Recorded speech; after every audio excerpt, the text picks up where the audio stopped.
Hi everyone, welcome back to my channel. I'm Huck. Today I am doing my August wrap-up. So in August, I had kind of a mediocre month for reading. I read a good number of books. I think I finished 12 books in August, but the majority of those books were just very solidly 3 stars, which isn't terrible, but for me, 3 stars usually means that it was okay, it was maybe kind of forgettable, and so there were a couple of books that I really liked, but I just feel like so many of the books I was reading were just very mediocre to me in August. So that being said, let's get started talking about the books. The first book that I finished in August was Empire of Sand by Tasha Suri. This is the first book in adult high fantasy duology that is inspired by Mughal India. So in this, our main character is Mare, who is the daughter of a nobleman from the ruling class of this society, and her mother is from a nomadic group of people who have kind of magic in their blood and are also persecuted and hunted in this world.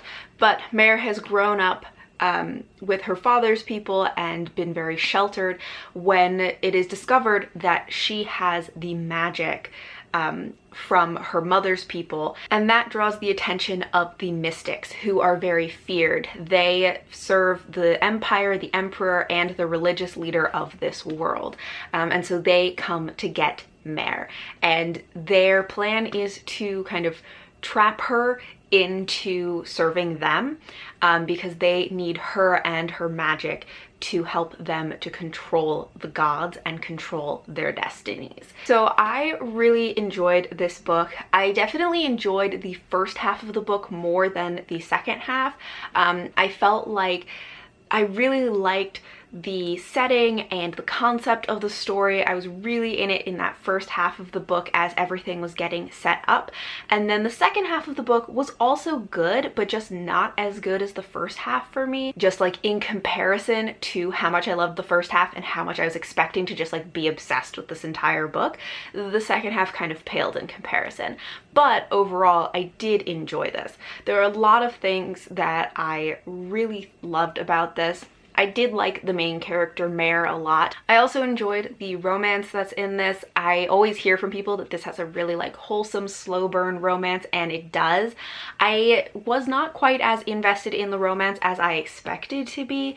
I just felt like there was something that I wanted a little bit more from the romance. I feel like what I really wanted was the guy's perspective in this. I think his name was Amun, and I would have loved to have even just a couple of chapters from his perspective, because I found him kind of hard to read and like hard to like understand what he was thinking or feeling, and so I would have loved to have just a couple of chapters in his head. I did feel like the book had a little bit of a hard time like building tension. Like for me at least, there were times where I was like, I know that this is a very dramatic thing that's happening, but I didn't quite feel the tension that was in it, and I think that came up in the romance, that as much as I enjoyed it, I didn't really feel the tension in the romance. And then with the kind of main like villain antagonist, like terrible things happen and I was very invested, but I also didn't always completely feel the tension in it. There were also some things about the ending that I found kind of frustrating. There were some parts of the way it ended that I felt like we needed a little more build up for, or a little more like foreshadowing to kind of set up how it was going to end. And there were some things about the way that it ended that felt like it wasn't fully considering all of the implications or ramifications of what they did. All of that being said, like that didn't stop me from enjoying this book. I did really enjoy this overall. I liked the writing style. It was very easy to read and easy to get into. It had a really nice like desert atmosphere, which is not a thing I'm usually that into, but I really think that she did a great job of writing the desert atmosphere, and I was totally into it, even though that's not a setting that's like usually my thing. One of my favorite things about this though really was the magic system. I thought the magic in this was so interesting. because it was very unlike anything I have seen before, because it's this mix of this like ritualistic magic that involves like ritual dances and sigils and prayers to influence the dreams of the gods. It felt very magical, and I really enjoyed the magic system. I just thought it was so cool and very creative, and I loved all of the different parts that it like wove into it. So that was really my favorite part of this. And overall, I give this 4 stars. I did really like it. I'm going to read the second book. I already have it, and I'm excited to see what the second book is like, because I think it's a companion series, so I think the second one follows Mare's sister. Next, I listened to the audiobook of 3 Dark Crowns by Kendar Blake. This is the beginning of a YA fantasy series that takes place on an island where they have these traditions where there are 3 girls born to the queen, and in every generation, and each one has a different kind of magic. There are the ones who are poisoners and can survive any poison. There are the ones who can commune with animals and have like an animal companion, and there are the ones who can control the 4 elements. And then what they have to do is when they reach a certain age, they all kind of battle it out, and whoever wins becomes the next queen. So we are following these 3 girls as they are nearing the age at which they're going to have to fight each other and kill each other in order to become queen. And of course there are also like romances and a bit of a love triangle and all of this, and some of the sisters kind of wondering if they are really prepared to kill their sisters. So this one I ended up really not liking. There are some things about this book that I did enjoy and that are just things that I generally like. Like, it has magic that I thought was really interesting. I thought the poisoners were kind of cool and creepy, and they were interesting. And of course I love the like nature magic that the other 2 have, that one of them can control the elements, which is cool. And then there are the ones who have like animal companions, and they can like bond with animals, and they sort of like communicate with their, you know, animal companion. And then there's also this sort of like ritual magic that's considered more like dark magic, and it's sort of dangerous. It had a lot of interesting magic to it. I also of course think the premise is interesting, and I'm interested in those like sister dynamics, but really there was a lot about the direction the plot was going that just isn't gonna work for me. I mean, I didn't like how centered it was around the like romances, and there's a love triangle, and there's of course like betrayals and all of this, which I just wasn't invested enough in these characters or their relationships to really care about it. And there's a direction that it was taking where I felt like the rest of the story, at least into the next book, if not the rest of the series, a lot of it was just going to be based on a misunderstanding, which is so frustrating, and I just did not want to get involved in. So I actually looked up a synopsis for the second book to kind of see where it was going, to see if it was going in a direction that I was going to be interested in. And it was not. It pretty much went down the path that I was expecting, and is relying very heavily on a misunderstanding, and I do not want to be involved. So I am not going to be continuing this series.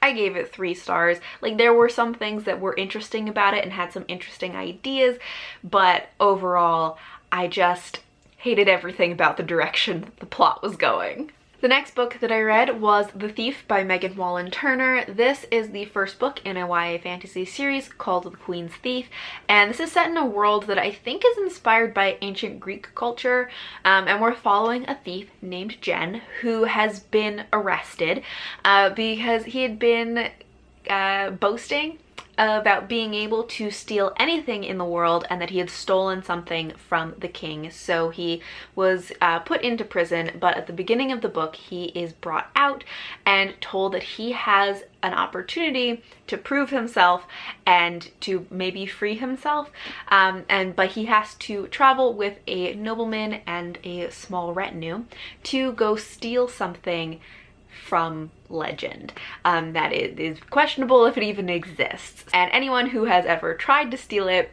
has never come back. So he has gotten himself kind of in over his head with this.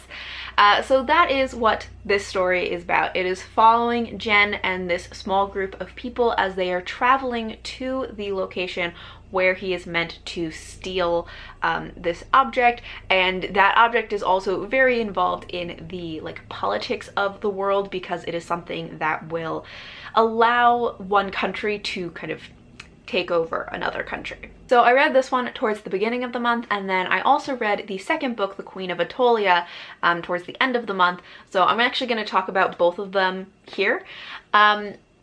And I had very similar experiences with both of these, being that, again, there were things that I thought were interesting about it. I thought the world was interesting and the kind of historical influence that it had. And I think that it had a lot of potential with the politics of the world. I do like a good thief story. I like that there are some godly influences going on in this. And I found that both of these had an interesting twist at the end. Sometimes the story would take a turn that I hadn't been expecting, and I really enjoyed that. But I found that up until that twist, leading up to that twist, the books had a really hard time keeping my interest. I found the plots of both of these kind of boring, and I was sort of zoning in and out as I was listening to them, because I was having a really hard time really staying interested in what was going on. I didn't feel especially interested in the characters, and then once I got to that kind of twist at the end, I always really liked it and I thought it was cool and interesting, but I wasn't really sure it was worth it, because these are pretty short books, but it felt like a slog to get through them. I think they definitely have some good qualities to them, which is why I decided to read the second book, because even though I was not super invested in the first one, I wanted to see if, the second one got better, and if I was more invested now that I knew these characters and knew some of the things that happened from that twist at the end. And it didn't really get better for me. So I gave each of these 3 stars, and I don't think I'm going to be continuing the series. Next, I have a reread, which was The Hallowed Hunt by Lois McMaster Bujold. This is part of the Realm of the Five Gods trilogy, but it's actually kind of a prequel, which I didn't realize until after I had read this, that this is actually a prequel to the other 2 books. And it's set in the same world, but in a different country from the other 2. So it's really not connected. This is kind of a companion series, but this is an adult high fantasy. So in this, we are following our main character, Lord Ingray, who has been tasked with going to collect a noblewoman named Ijada and a dead body, because she has killed a prince. But when he gets there to collect her, he finds out that the situation is more complicated than he thought, because the reason she killed the prince is because he attempted to rape her, and he also was conducting these dark animal sacrifice rituals to kind of do things that are considered an abomination in this world. So it's a more complicated situation than he thought, but he has to bring her and the body back to the main city in order to stand trial for having killed this prince.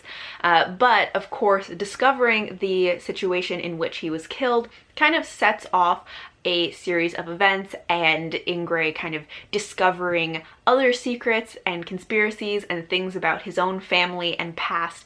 And so that's really what sets the whole plot in motion. So I really enjoyed this. I just enjoy all of the books in this series. I've been loving reading Lois McMaster Bujold's books. And as I said, this was actually a reread for me. Apparently a very long time ago, I read this book without having read any of the other books in the series, and I was very confused and did not really like it, which, having read it now, I understand why, because I think there's a lot of world building that happens in the first book in the series. So even though this is a companion series and this is the prequel, I don't think this is the best place to start with the series, because understanding like the world and the gods of this world, so then that's part of their magic system, really all of that world building happens in The Curse of Chalion, which is the first book. So this prequel was not a great place to start, so I just understand better why I was so confused and did not like it the first time I read this. But having reread it now and having read the rest of the series, I loved this. It was just like so fun. Like Lois McMaster Bujold's books, I just always enjoy them. They feel really cozy to me, and I enjoy her writing and characters and world and the magic system in this world. The magic is all based on the 5 gods. I liked the little bit of romance that was in this and the characters that were involved in that.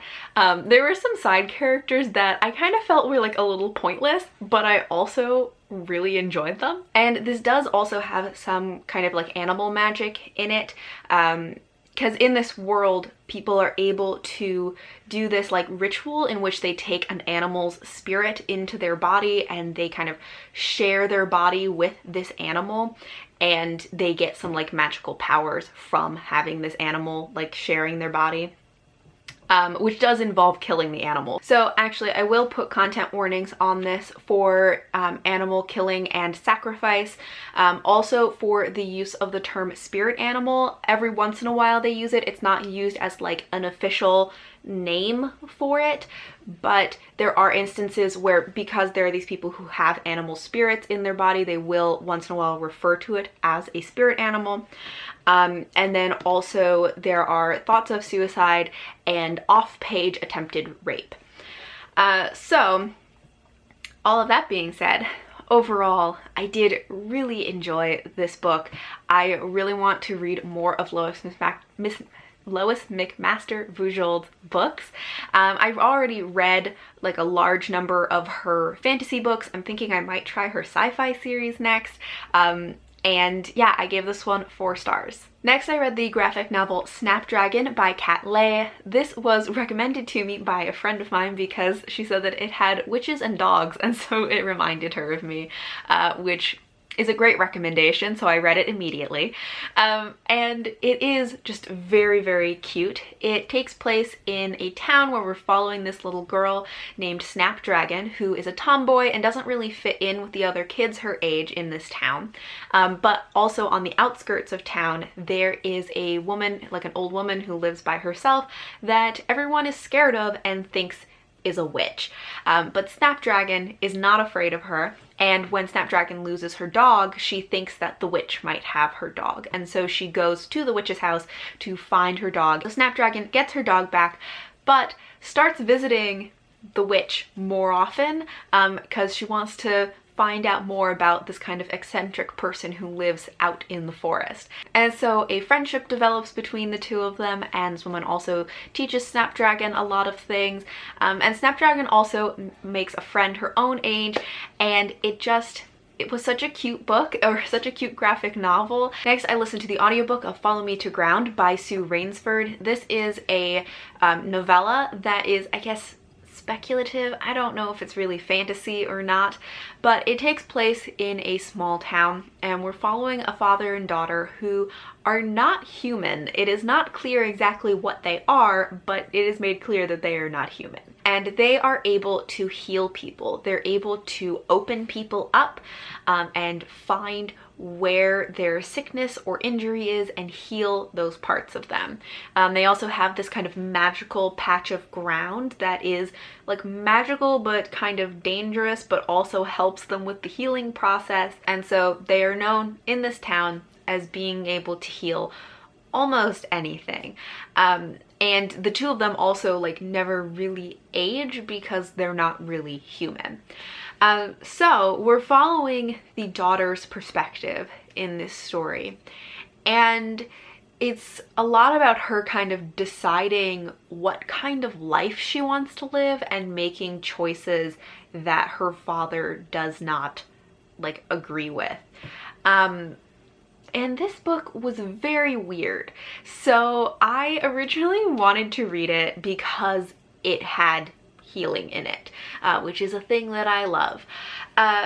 but I went into it knowing that it was a weird book. I had heard people saying that it was like very strange. And like, I think that this was a book that was just very much not for me. But I think that there are two main things that made this like not really work for me. One was the writing style, especially in terms of the way it described the like healing part of the book, or the like healing process, because I think the book was well written, but it was just, it kind of described those parts in a way that I didn't really enjoy, and I don't think it's meant to be enjoyable. I think it's meant to be very weird. It's meant to be very disconcerting and uncomfortable, and like it's meant to make you uncomfortable, and I think that that's just not really what I wanted out of it. The other thing that I didn't really like about this was that there is this like implied incest plotline to it. It was never 100% like stated outright what happened, but it is very clearly implied or indicated that there was some incest that happened with these characters that are part of the story as well. And I don't know, I don't like incest plot lines in books. Overall, this was a very weird book, and I just think it really was not my taste in books. I didn't even give it a rating because I was like, I don't even know what I feel about this. Next, I listened to the audiobook of Howls Moving Castle by Diana Wynne Jones. This is the beginning of a middle grade series that I feel like a lot of people read when they were younger, and I just never did, but I'm really glad that I read it now. I really enjoyed it.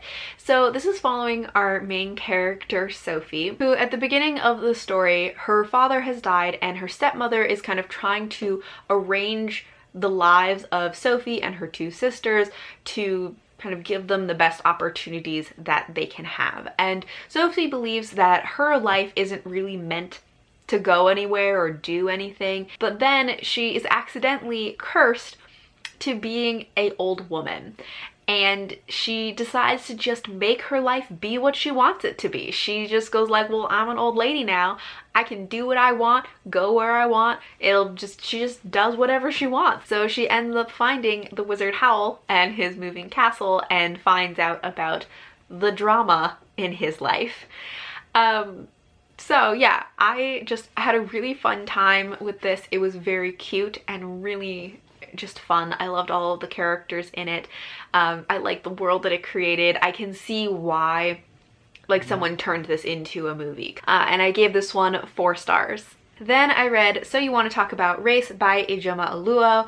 This is a nonfiction book that is about race, how to talk about it, and answering like some questions that people tend to have around different topics of race. And I thought I really liked the way this book was set up. I like that it's really framed around different questions. So it has like, is it really about race? Why am I always being told to check my privilege? What is intersectionality and why do I need it? Is police brutality really about race? Like, there are just a ton of different questions that this covered, and I think that it presented all of the information in a really like clear, accessible way. You know, she tells some like stories from her own life to further illustrate topics. Sometimes, I think a lot of times she'll start a chapter with a story from her life that kind of illustrates what she's about to talk about in that chapter. I found that personally I was fairly familiar with most of the topics and things that she covered in this book, but I still found it really helpful to kind of hear the way she talked about them, the way she framed them, the way that she answered some of these questions. I just thought was really thoughtful and really helpful. So I feel like this book can be really helpful to a lot of different people depending on, you know, your level of knowledge on these topics, whether the book is answering your questions about race, or if you are struggling maybe to talk to other people about race. It just provides a lot of good like information and ways of talking about race. Then I read The Reluctant Queen by Sarah Beth Durst. I buddy read this with Cara from Wild Book Garden. This is the second book in the Queens of Renthia trilogy. I think it's 3 books, which is an adult high fantasy series that is set in this world that is pretty much entirely forest. There are nature spirits from all different elements, and the nature spirits are very dangerous. Their goal in life is to kill all humans. But there is a queen in this world who has power over the nature spirits and is able to kind of keep them in check, and then people are able to harness the powers of these nature spirits to help them like grow things and build things and do things in this world. And so there are certain people in the world who have the ability to control these nature spirits with their magic. And those people, if they are strong enough, are trained as heirs to the queen, so that they always have somebody kind of waiting in the wings in case the queen dies. So in this, we're following some of the same characters as in the first book, but we have kind of a new main character because they are looking for a new heir or new heirs, because there are certain circumstances that mean that they have a very short timeline in order to find a new heir for the queen. So one of the candidates is who we are mainly following in this story. This book, I felt like, started out pretty well and then really went downhill for me. I was kind of about the first book to begin with, and I was hoping this one would be better, but it really did not win me over for the series. There were just so many things. There were a lot of characters in this that I didn't like. There's the introduction of a specific character that I just hated. And like, you weren't meant to like her, but I also was just like, I'm just mad that she's even here. I felt like this book had a hard time building tension. I like rarely felt invested in this at all. I got bored through a lot of it. There were a lot of like little inconsistencies or like just little things that didn't make sense. I was like, who would act this way? Nobody would do that in this situation. It just had very shallow characterization, and I felt like there was no like subtlety to the writing. And I just ended up being so frustrated with this. Like I said, it started out pretty strong. I do like this world because it has all of this nature magic and it takes place in a forest and people live in the trees. And our new main character, Naylin, I think is her name. Like, I liked her a lot, especially at the beginning. She's very, you know, determined to protect the people that she loves. So there were a lot of things that I liked about her, and I liked the concept of the world and the magic, but like, oh my gosh, I just got so frustrated with so many things that by the end I was just like mad at this.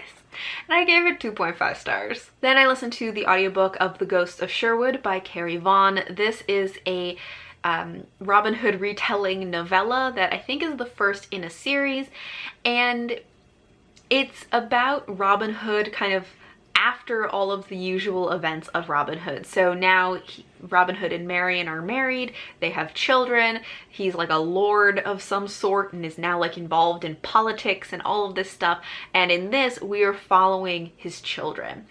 And I thought this was okay. Like, I don't know, it was very short, there wasn't a lot to it. I did like the kids. I thought that they were very resourceful, so that was nice. But I just feel like there wasn't a lot to like hold on to with it. So it was fine. I gave it 3 stars. I don't have a lot else to say about it. Then I read A Song Below Water by Bethany C. Morrow. This was another buddy read, which I was reading with Jocelyn from Yogi with a Book. So this is apparently the beginning of a series, which I did not realize. I thought this was a standalone, but it is a YA contemporary fantasy that is set, I think, in Oregon. And we are following these 2 girls. One of them is a siren, and in this world there are all these other like magical beings. So there are sirens, there are like muses and sprites and other kinds of magical beings in this world, but sirens specifically are very feared, and a lot of that is because sirens are only ever black women. Not that all black women are sirens, but all sirens are black women, and so this very much is, the book very much makes the connection between you know, fearing Black women and Black women having power, because sirens do have power in their voices. So our main character has to hide the fact that she is a siren and avoid using her powers. And then her best friend also has some mysterious magical thing going on with her. So this talks about the silencing of Black women's voices. It talks about protests and police brutality and other, you know, topics related to that. And overall, I did enjoy this. There were some things that like didn't quite work for me, but I liked the larger themes that it discussed. I did like the main characters in this. There is a romance in this that is just like very cute, but I really like the two main characters in this, and the kind of connection that they have and how close they are. This also had like a side plot that was about like Renaissance festivals. So I really enjoyed that because I really enjoy Renaissance festivals. So I just thought that was really fun.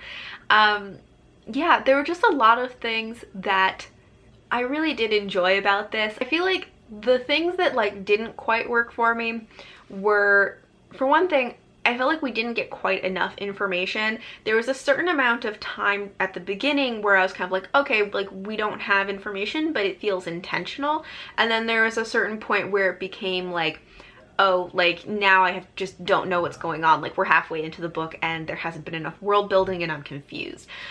So I did feel like it could have benefited from a little more world building, but also I feel like the length of the book just wasn't quite right. I feel like it should have either been shorter or longer. The length that it is right now, because how long is this book?